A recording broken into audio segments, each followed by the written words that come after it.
So, ayan na kalapatids. Mag-prepare na tayo ng feeds natin. Tapos kasama daw namin aso namin dyan.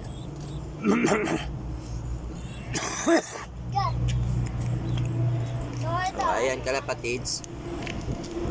Magmi-mix na tayo. So, tatamit lang ako guys.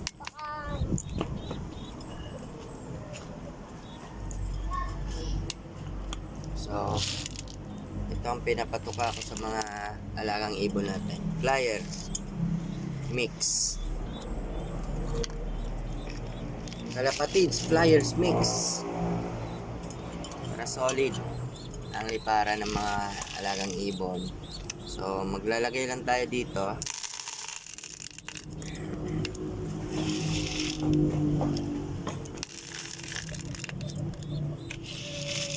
Kasama nga aso natin. Uh, Nakadamit na tayo.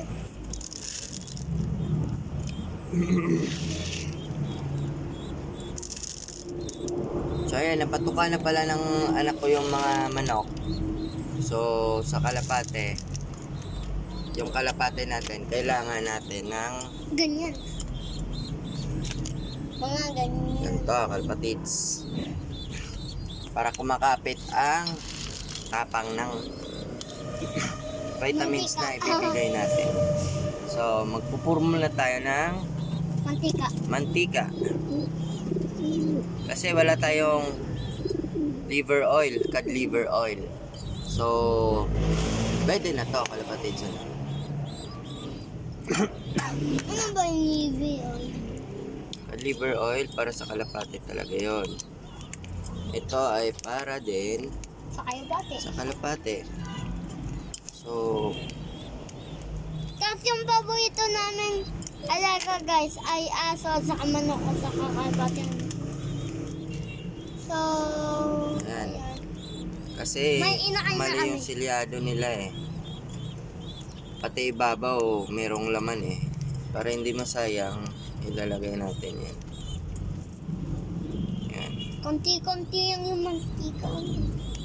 So, ayan, nagpuro na tayo ng vitamins 4 in 1. So, ayan, kalapatids. Ngayon na tayo. Ito, itog ng mga itog ng mga ibon. Lagay mo rito na yun. Ito? Dito. So, ayan. I-mix lang natin sila, kalapatids. Ha? So, ito yung tsura niyan, kalapatids. Ayan.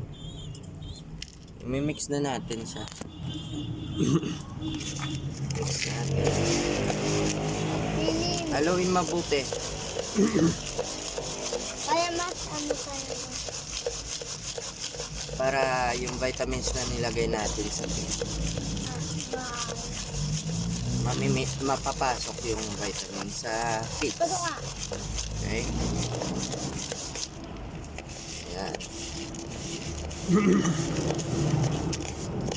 Pampakinis na rin to ng kalapate. Pampakainit. Pampakakinis ng balibo nila. So, samahan nyo kami hanggang dulo.